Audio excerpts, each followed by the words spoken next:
welcome to Royally Unfiltered, the show that takes you behind palace gates like never before. This is where tradition meets truth and nothing is off limits.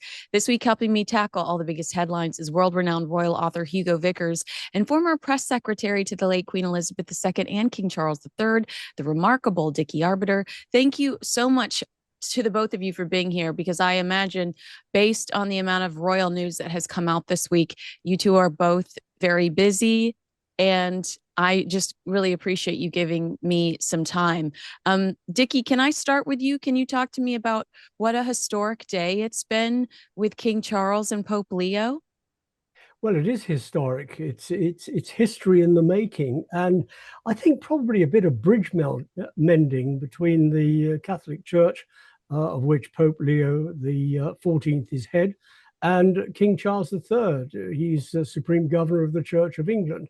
Although, having said that, there is a bit of history where the King of Wessex in AD 855 took his 4-year-old son, Alfred, who became Alfred the Great, the guy who burnt the cakes, to Rome. What happened there, we don't know. We think there might have been a blessing, but this really today is historic. Both the King and the Queen in the Sistine Chapel with Pope Leo the 14th in a service. It's never been done before, and will it be done again? Well, that remains to be seen.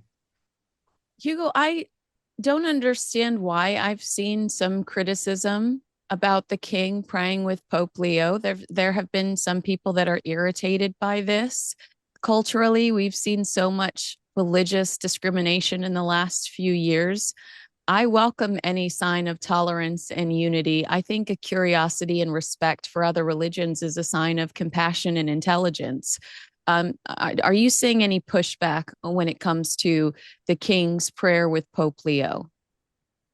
Well, there's always few people who are going to make trouble about anything, aren't there? But I think I actually had a discussion with Justin Welby, the former Archbishop of Canterbury, yesterday, who was very involved before he stepped down in arranging this visit. And he was saying that actually, as far as he was concerned, the Catholic Church and the Church of England were really very close on so many things. And I couldn't agree with you more. It's all to do with unity and conciliation. And it's a wonderful step forward. The King tried to pray with the Pope in 1985, but in those days it was advised not to. The Queen, on advice, do you remember, Dickie, said, Yeah. that he mustn't do that.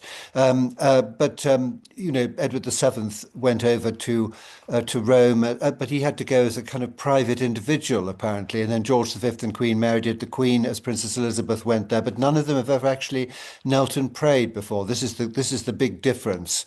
And actually, Dickie, if you were still in charge of press at the palace, you would have got this right. But they would keep saying there hasn't been anything like this since 1534. Well, I can assure you, there was no such thing in 1534, because that's when the break with Rome took place. Yeah, they do get it wrong. They're not terribly good on history. But adding to what you've just said, this sort of conciliation between Anglicans and the Catholic communion, when you look at King Charles, he is head of the Supreme Governor of the Church of England. He is also the head of state of the United Kingdom. The United Kingdom has got diverse cultures, diverse religions, and he tries to bring them together. He was criticized for too much involvement with the Islam culture. He's criticized, and I've seen quite a lot of criticism, as Supreme Governor of the Church of England. What is he doing in Rome, schmoozing up to the Pope? Well, the Anglican communion is quite close, as you rightly said a moment ago, to the Catholic communion. And any bridge that can be repaired can only be good, because it was broken in the reign of Henry VIII. And that was 400 years ago. So, we've moved on since then. It's rather interesting that the Dean of Windsor is in the group with the King, and the King has made the Pope Papal Confrater of St. George's Chapel, Windsor, and given Oh, him the Order of the Bath. That's rather nice. It'll be rather interesting to find out what a papal confrater at St. George's Chapel actually means. I look What forward to is a it. confrater? Yes. Sorry? What is a confrater? Yeah. Well, I think it's a sort of brother, isn't it? A con brother. Frater is a brother. So I think, Yes, and the king himself was given a papal knighthood, as you know, yes, today as yes. well. So there's been, it's all been rather wonderful, the whole thing, I think. It's It very has good. been. Dickie, talk to me about the king's faith, because that's one of his qualities, his characteristics that I've always really admired. He has an open heart when it comes to other faiths. He studies them. He asks intelligent questions. You know, he seems like somebody that is just soulful and that is seeking answers about other people's faiths. And I don't have an issue with that. I love that. I don't have an issue with that either. If you look at our coins in the United Kingdom, they have fid def on them, which is fidei defensor, which is defender of the faith. He is Supreme Governor of the Church of England. He did say a few years ago, and got heavily criticized for it, that he doesn't want to be defender of the faith. He would like to be defender of faiths, which means embracing everything. But he got heavily criticized for that, and Hugo will bear that one out. Quite frankly, yes, he does embrace all religions. He's a deeply religious man, very much like his mother. His faith is very important. And I worry a little bit because the sovereign automatically, when he takes the reins, becomes the Supreme Governor of the Church of England. William is not as religious as his father or his grandmother. And I just wonder whether he'll step up a little bit more to embrace the Anglican communion, because he will be Supreme Governor and he's got to do something for it. Hugo, I have heard that between the king's cancer and Catherine's cancer, William has become more open to religion. Have you heard similar things, or am I hope? Is that hope from me as well? Well, to be honest, I haven't heard that, but it is the sort of thing that happens because when, of course, people are faced with sort of life-changing moments, as I've said many times before, I feel very sorry for Prince William because, with his father ill and with his wife last year also ill, Prince of Wales never knows when he's going to become king, and it obviously must have become more of an issue. And so I wouldn't be at all surprised if he didn't turn to religion a little bit. But I think Dickie is right. I think there is concern about this, but things can change. And I did think that our king, the night after the Queen died, got it right when he said, that he completely understood that he was going to be Supreme Governor of the Church of England, and that was the priority. He was very keen, as you know, to recognise, and this has been going on for some time, the other faiths in the coronation service, and over the years, there's been a lot of sort of other. Moderators at Church of Scotland and Islamic leaders and people who've taken part in different services, and I think that is also very important. I think he can be Supreme Governor and represent the Protestant faith and also respect the other religions. I think that's really the key issue. Dickie, how important, because there will be people that disagree with all of us. I feel like we all agree there's something important about the unity we see the king at least trying to generate through his curiosity about religion. How important is him standing up for his faith when we look at the decline in faith in general?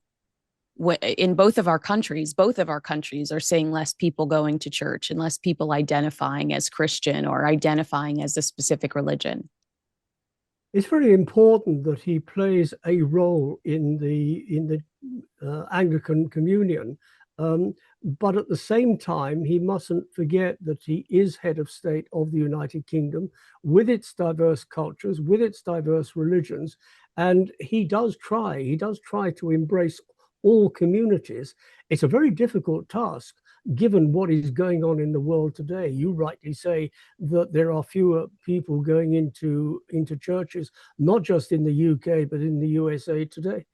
But at the same time, there are more people going into churches, say, on the African continent, in the 56 countries on the African continent. They are embracing religion a lot more than younger people in the UK and possibly the USA. So he does have a difficult role to play while representing, as Supreme Governor, the Anglican Communion. He's also representing the diverse and different cultures and religions of the United Kingdom. And that's very important to bring everybody together.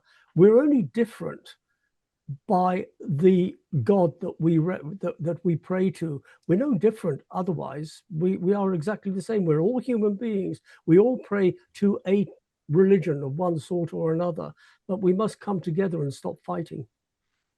That's pretty. Hugo, did you have any thoughts on that before we move on to the next topic?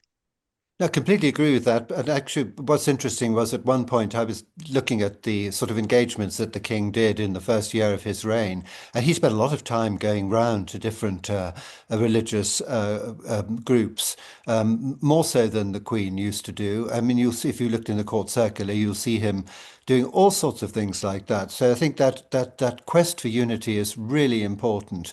When you think of the amount of sort of bloodshed over the decades and centuries on account of religion and the kind of complications that have come out of that. It's such a pity. And, let's just hope that I'm sure today will have been a very moving and very important occasion. Funnily enough, I was very lucky to go to the Requiem Mass for the Duchess of Kent. In an extraordinary way, that moved the ecumenical movement on in an extraordinary way, in a small way, rather unintentionally, because you had the Catholic side. There was a message from Pope Leo to the king, first to the king, then to the Duke of Kent and his family. But you also had the piper giving the lament and the national anthem and the sort of royal side. And so the two religions were working side by side, and everybody who went to that found it incredibly uplifting and unifying. What? Hugo, as an add to what you just said about the king in his first year going around communities and faiths, only last week he was up in Manchester following the bombing of the synagogue, giving solace to the Jewish community, who really do need it today, given all the anti-Semitism that is going on in the world. So he does embrace everybody. He embraces all religions. He embraces all cultures, because at the end of the day, that's his job as head of state of the United Kingdom. That's a great point to end on. Hey guys, I want to tell you about today's sponsor. I was just talking about how much I love ExpressVPN. So, true or false, incognito mode makes you invisible on the internet. The answer is actually false. Most people have no idea, but your browsing history can still be monitored and even recorded unless you use today's sponsor, ExpressVPN. ExpressVPN reroutes your internet traffic through a secure encrypted tunnel, protecting your data from hackers, advertisers, even your internet service provider.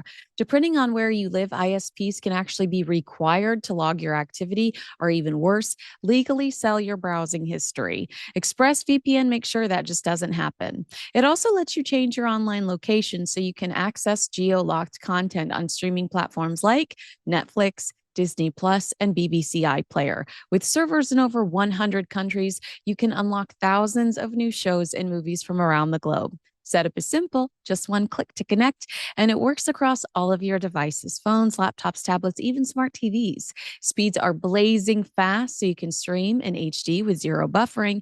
I've used ExpressVPN while traveling, and it gives me a real sense of peace. Protect your online privacy today by visiting expressvpn.com/Kinsey to get up to 4 extra months free. That's expressvpn.com/Kinsey. Let's stay on the topic of King Charles. There's a new book coming out by Andrew Morton called Winston and the Windsors. And he argues within this book that King Charles used a classic Winston Churchill move, play the long game, rather than trying to force acceptance of Queen Camilla overnight. That he says Charles quietly made her part of his life. Courtiers softened the media, and over time, the public grew used to the idea of a Queen Camilla. Morton says this mirrors Churchill's approach with Edward VIII, gradual introduction, no sudden push, and it's exactly how Charles ultimately succeeded. Hugo, I would ask you, have you seen in any of your studies that King Charles studied this method, or any of Churchill's previous strategies. Do you believe that this is true? Well, it's very amusing. I don't think so at all, no. To be quite honest with you, Churchill, of course, with Edward VIII, he tried to persuade him to fight his corner, and Edward VIII didn't. Why not? Because I think he didn't really want to stay. Had he, to give Edward VIII his due, he knew that if he went to the coronation and took the coronation oath, he wouldn't be allowed to marry Mrs. Simpson. Philip Ziegler, I remember saying, he thought that actually, had he sort of hung in there and sort of gone through the coronation and taken it much more slowly, he might have got away with it. I'm not sure I agree with that. But to give Edward VIII his due, he did go very quietly. And I think the reason he went quietly is because he didn't really want to be king. He wouldn't admit that. But he must have known that they wouldn't accept Mrs. Simpson. As far as the Prince Charles, as he then was, I mean, basically it was Mark Boland who was masterminding the strategy, which I think, look on Dickie's face, probably he shares my views about Mark Boland, but on the other hand, he actually did, curiously, he did a rather good job. He succeeded, and I remember very clearly the day of that wedding. I mean, she was transformed overnight from being the hated mistress into, whoops, hello, she's HRH, the Duchess of Cornwall. She's now the supportive wife, and it's been like that ever since. Amazing. It's interesting you say that, because Churchill actually got it wrong. He backed the wrong horse. He was very supportive of Edward VIII when he was Prince of Wales. He was very supportive of him when his father died in January 1936 as King Edward VIII. He just backed the wrong horse. And you're absolutely right in terms of the long game. Mark Boland left much to be desired, but he was a good strategist. He did work extremely hard, and it was all about playing the long game and bringing Camilla out at the appropriate time. And that is about PR strategy. It happens in the modern world. It didn't happen so much in the 20s, 30s, and 40s, but certainly it happens today, and more so. I guess this is a question for both of you. You've both said, yes, the long game was the answer and it was a success. Is that what Harry and Meghan were lacking when they were trying to determine where their future really was within the British royal family? Take it back to Christmas 2018 or Christmas 2019. I think it's 2019. I think they're in Canada. Are they not thinking about the long game, Dickie, judging by your flustered exasperation? They're not thinking about anything but themselves and where they can put themselves and where they can get the best publicity and where they can muscle in on. No, they didn't think this through at all. They initially thought, well, they can go off to Canada and ultimately end up in the USA. They can have one foot in both camps. They can do the royal bit when they feel like making a bit of money. They can do that. Well, they got their comeuppance from the late Queen. She wasn't going to have any of it.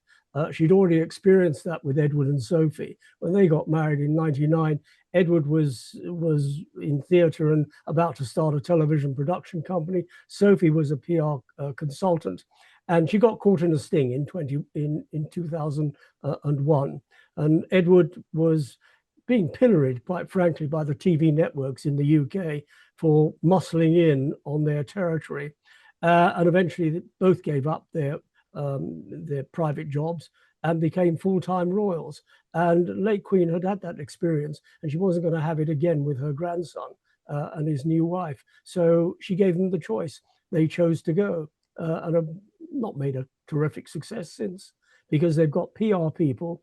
I'm not terribly sure what their game is, because they seem wait, we'll get there. We'll get there. That's our last story. So we'll pump the brakes there. But really quickly, I just was thinking about this. Hugo, you suggested Patrick Jepson's book to me, and I was reading it.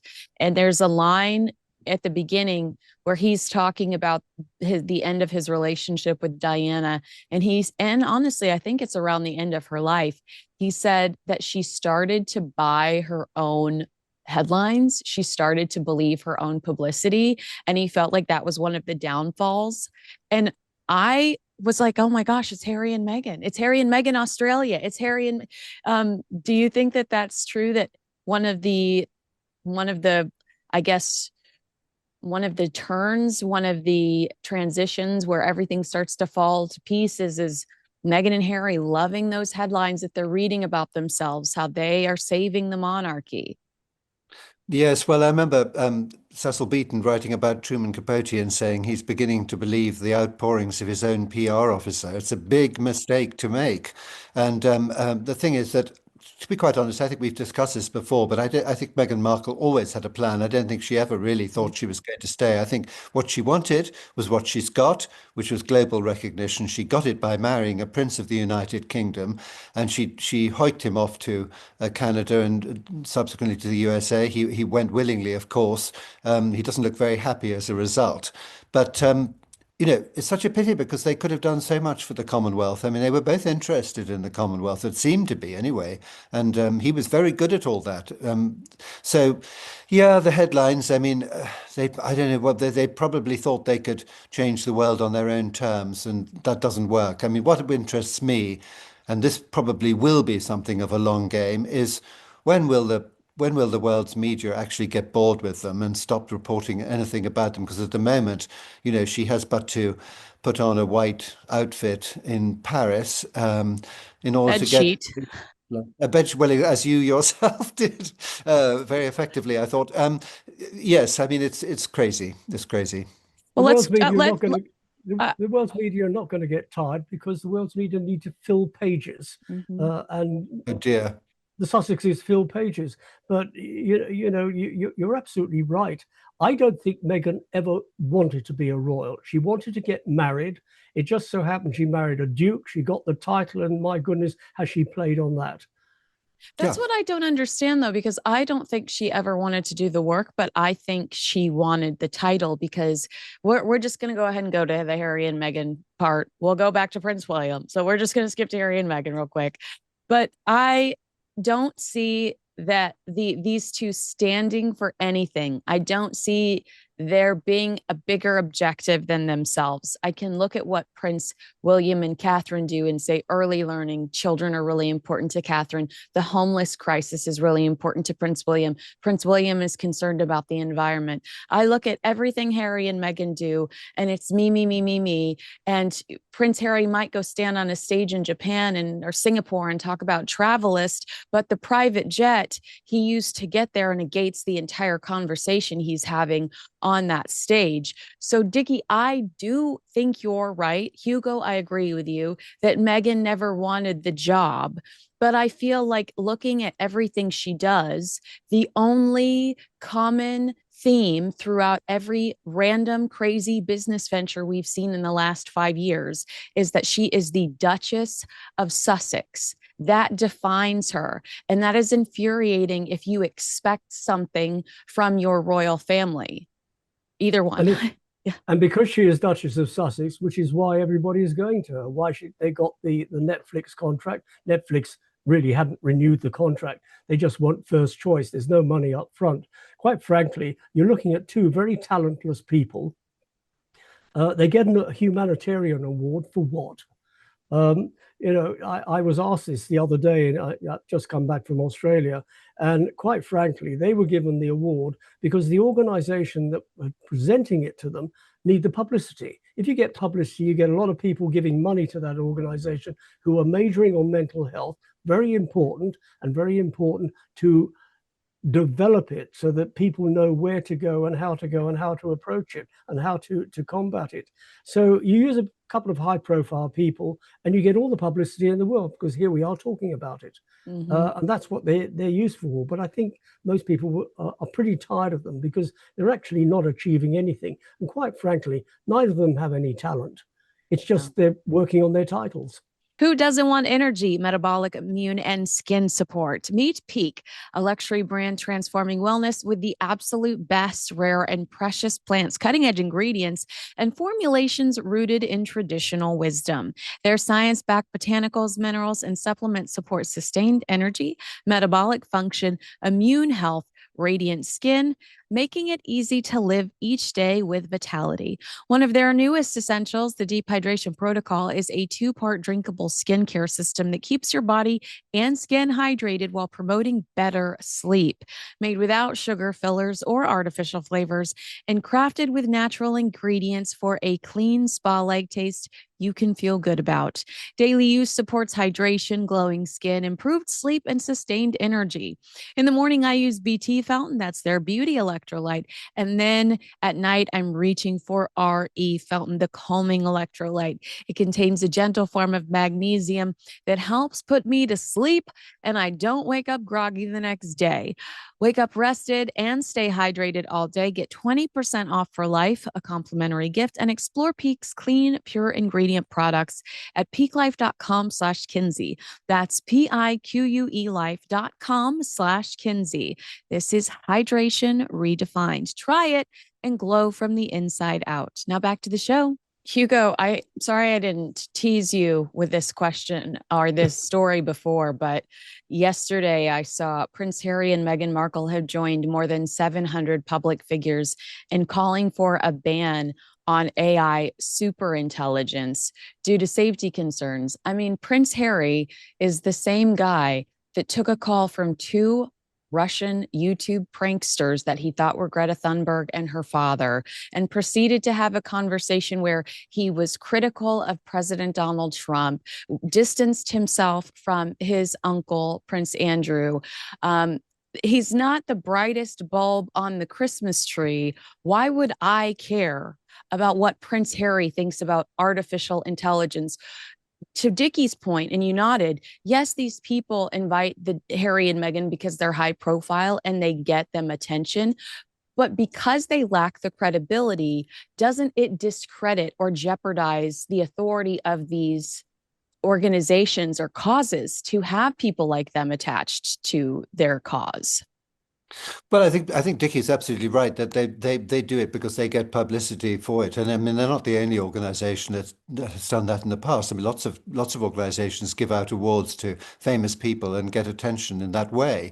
But in the more general point, frankly, I don't think I'm at all interested in anything that Prince Harry has to say about any global issue or anything at all. He has no right to speak really on these matters, and nor does she. I mean, the sad thing is, going back to what I was saying earlier, it's the fact that he is Prince Harry and the fact that the Duke of Sussex, if you like, and she's Duchess of Sussex, it's the name and people get taken in by that and they get interested. But I do think people are going to get bored sometime because it's going to be too repetitive. I mean, how many more new ideas are they going to come up with? They're very good at coming up with different ones because they fail one after another. Well, I hope you don't mind. I want to stick with you for a second because you do have so much of a background in Hollywood, and you've worked with a lot of, at least studied a lot of actors, successful actors that have become more than actors. They've become brands that have monetized off of that name and success. We're seeing a lot of criticism about Meghan Markle's latest PR blitz, Paris, New York, Washington, going to all of these places and really not only having nothing of value to promote, flower sprinkles, but not having anything to say. Do you think that we're seeing the beginning of the end, or do you agree with Dickie that they're clickbait, so there will always be an audience for them? Do you know, I don't think there's always going to be an audience for them. I think they're going to one day find that suddenly people aren't interested. That certainly happens a lot to Hollywood stars. I mean, some of them are incredibly famous in their time, and then of course completely forgotten until the obituary appears, and you look down and see the wonderful films you remember from the past and that kind of thing. But I just can't help feeling that people are going to get bored because there's going to be nothing new to say. It's just going to be another idea, another thing coming up, and to be quite honest, the sooner the better, really. They should just quietly disappear because it's just a distraction the whole time. People have sometimes, we've had to think, probably mentioned this, is there any argument for Prince Harry coming back and being a working royal and helping out? Well, no, because he would be a distraction. I mean, whenever he comes to England, it's like he's doing this and somebody else is doing that. And he would distract from what the king and the other members of the royal family are doing. And they are risk of repeating myself, they're working for us, they're working for the United Kingdom and the Commonwealth, they're not working for themselves. That's the big difference. I read somewhere the other day that Meghan and Harry are best described as throwing spaghetti on the wall and seeing what sticks. Yeah, no, well, that's a great analogy. So, Dickie, of course, they keep trying to execute these bizarre ideas. Now we're hearing Meghan could potentially be going into fashion and beauty. I'm wondering if you believe the royal family has been so clever in distancing themselves over the last 5 years, post Prince Philip's funeral, really, because that's what Prince Harry talks about in Spare. And what they've really done is they've starved Harry and Meghan of content, because Harry and Meghan are limited as to what they can share about the British royal family as long as the royal family refuses to engage. When Meghan sits on the stage in Washington, D.C. and talks about how when she got to California after being a royal, she needed time to heal, does she keep throwing these like teeny tiny grenades out there because she realizes the only thing interesting about her was her time within the royal family, and she can't let it go because otherwise she's just boring, vapid, and there's no substance there? Well, she's got nothing going for her, has she? She was written out of Suits. Suits came to an end. Hollywood wasn't beating a path to her front door, and she had to do something else. She came to England. She got herself a prince, married him, and I don't think have lived happily ever after. They're coming up with all sorts of wacky ideas. There's no substance to it. There's no substance to them at all. And the sooner they can get their life together and back off. Nobody wants to see them in Washington, in New York, in Paris. I mean, she invited herself to Paris. She did. Didn't she? She did. Yeah, she phoned up the guy and said, how about it? And she gets an invitation. Life ain't like that. And eventually people will get tired of it. And if she's going into fashion, think again, because there are a lot of people in fashion who've not succeeded. Just because she's the Duchess of Sussex doesn't mean to say she's going to succeed. And what about this wine she produced? That's gone dead. We haven't heard any more about that. And the jam, is the jam still being made? What was so funny is last weekend, there was an event in Emma Grande, who interviewed Meghan on a podcast recently, and who is an ambassador for the King's Trust. So I don't understand why she's dealing with Meghan. Held a private event for female entrepreneurs, and Meghan was the wine sponsor. And I thought, well, you can be the wine sponsor when nobody's buying it, and you've got plenty of bottles that are just sitting around and you've got to get rid of. Let's transition to some happier news. Hugo, Prince William is bringing the star power to Brazil this year for the Earthshot Prize, with the likes of Matthew McConaughey, who narrated the trailer, and performers like Kylie Minogue and Shawn Mendes. This is happening November 5th. 15 global finalists are vying for 5 $1.3 million prizes for groundbreaking environmental solutions. Big names this year. Is this a strategic move to appeal to younger and a global audience who typically don't follow royal events, Hugo?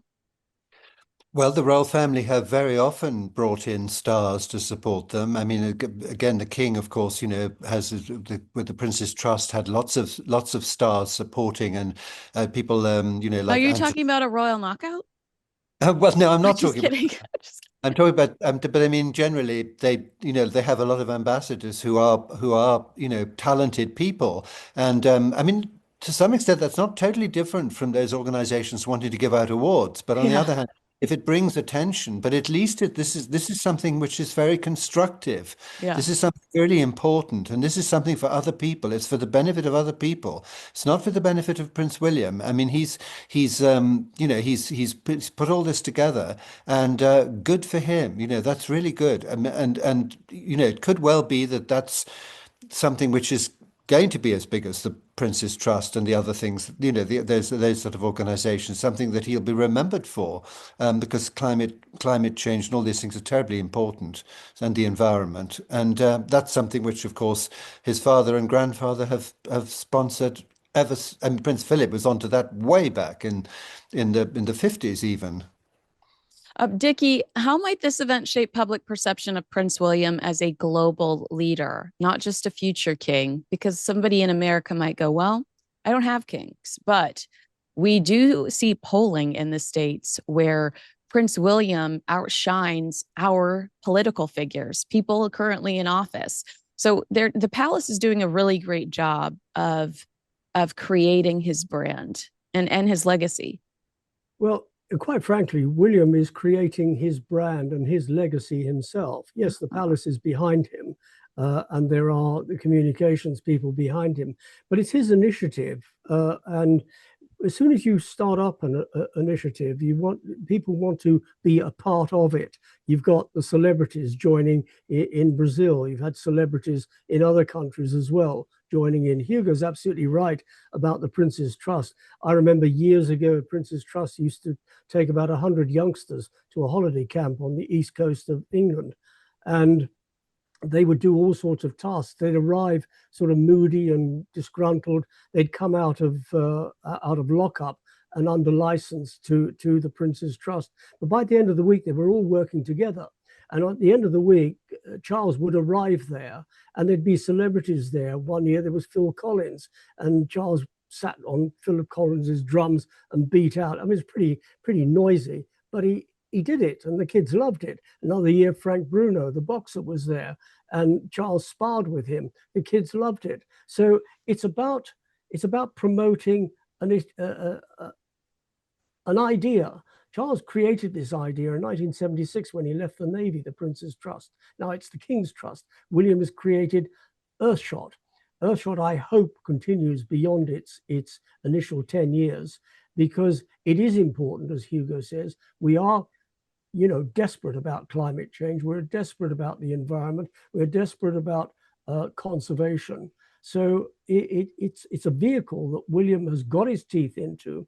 He's managed to get people to give money to it, and he just has to work a little bit harder to get people to give money to it beyond its 10-year reign, because I hope it goes beyond that. We're about halfway point now, and it needs to go beyond. That's his legacy. Hugo, do you think Earthshot is going to be Prince William's biggest initiative, or do you look at some of the, when it comes to how he's trying to handle the homeless crisis, he's very creative when it comes to building venues, empty venues, temporary placement, the way that he organizes a team of people that know a little bit more than he does. He doesn't consider himself the expert. He finds the experts. I think he's doing a couple of things that really impress me. And I wonder if Earthshot will be what he's remembered for, or if it could potentially be everything he does for the homeless. Or indeed, it could be something that we don't know about yet that he's going to pick up. I mean, why not? I mean, they're two very good initiatives, and that's obviously what he's very good at. So I think watch this space and see what he comes up with next.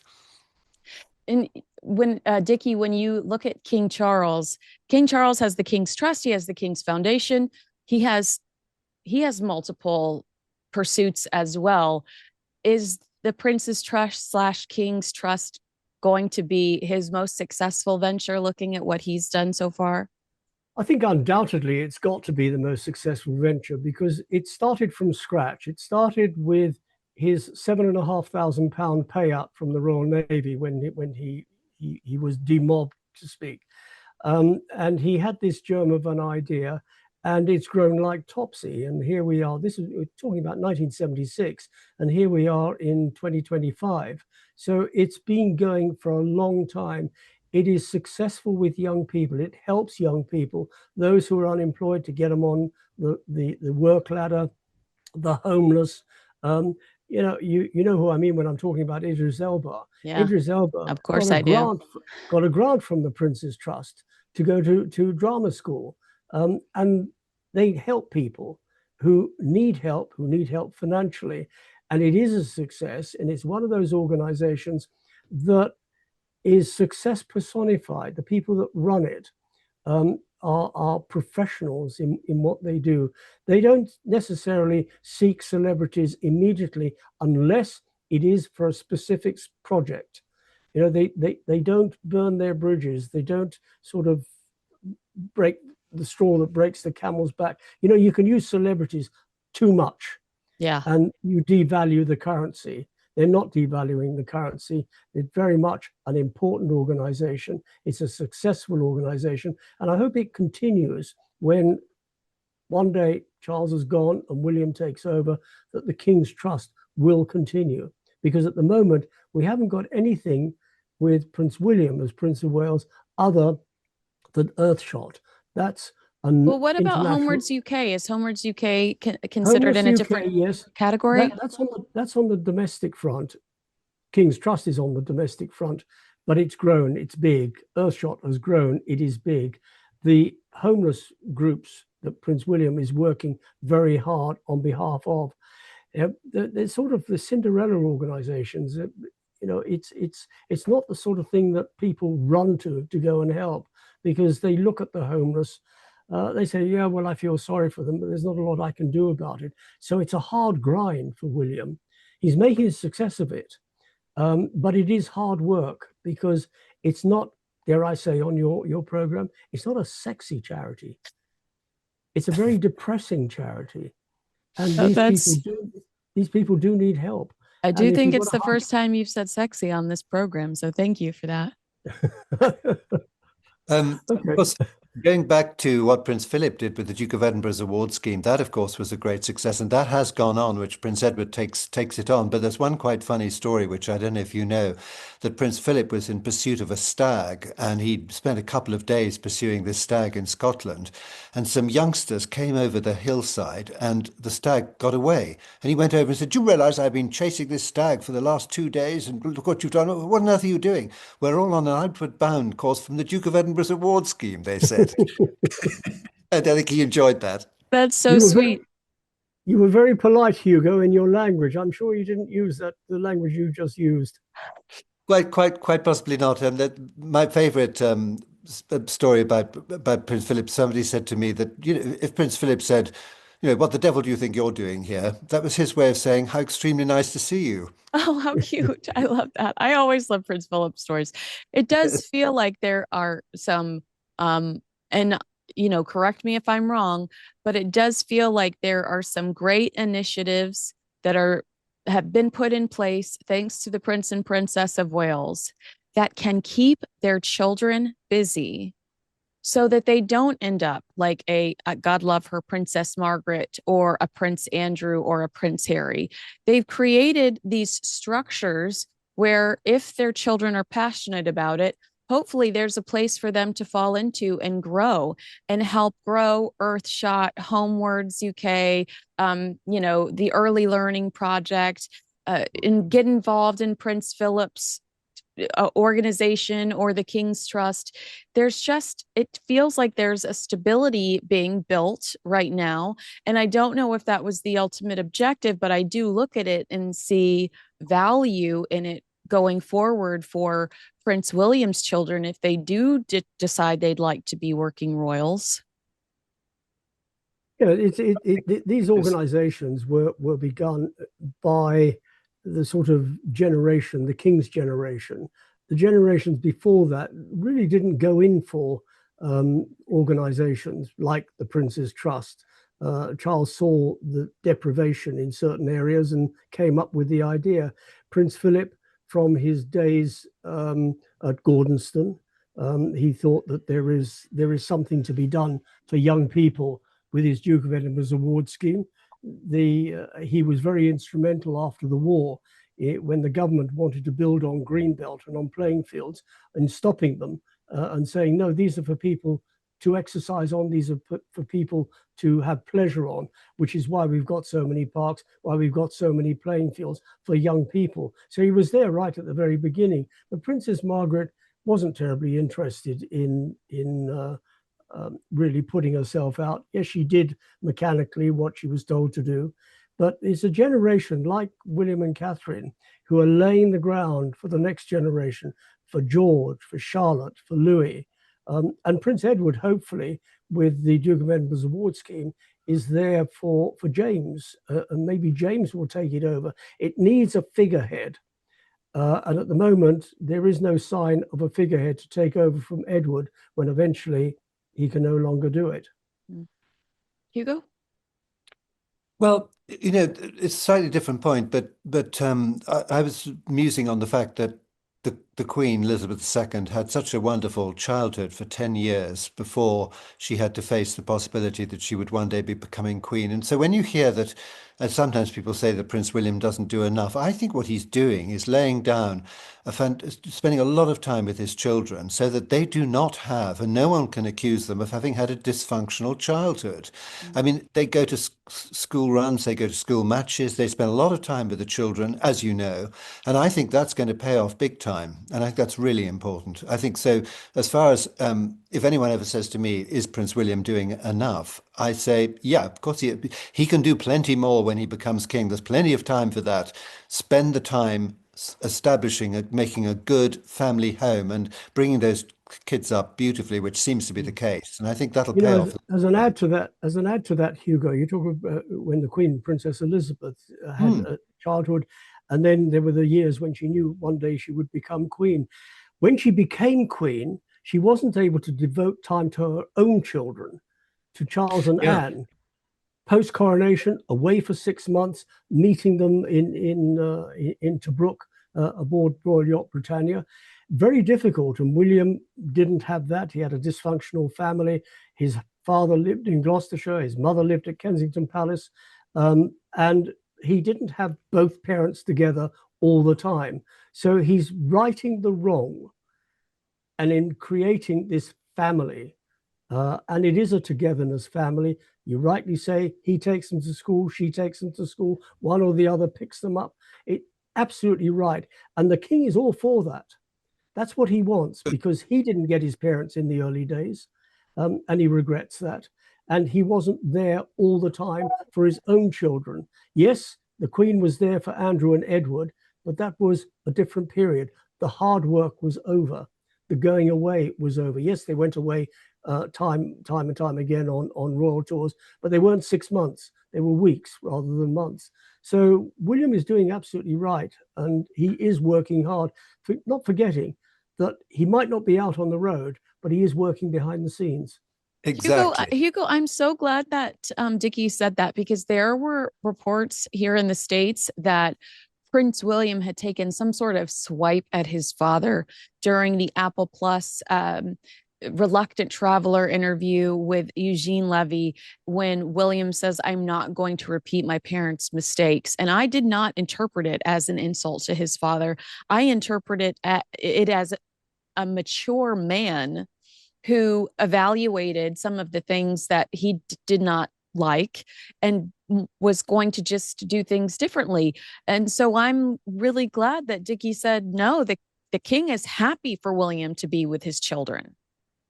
Yeah, I mean, I think that's absolutely right. And I think it was a very good interview, by the way, with Eugene Levy. I mean, a highly intelligent man. Thank goodness, they sort of have a good conversation. That was great.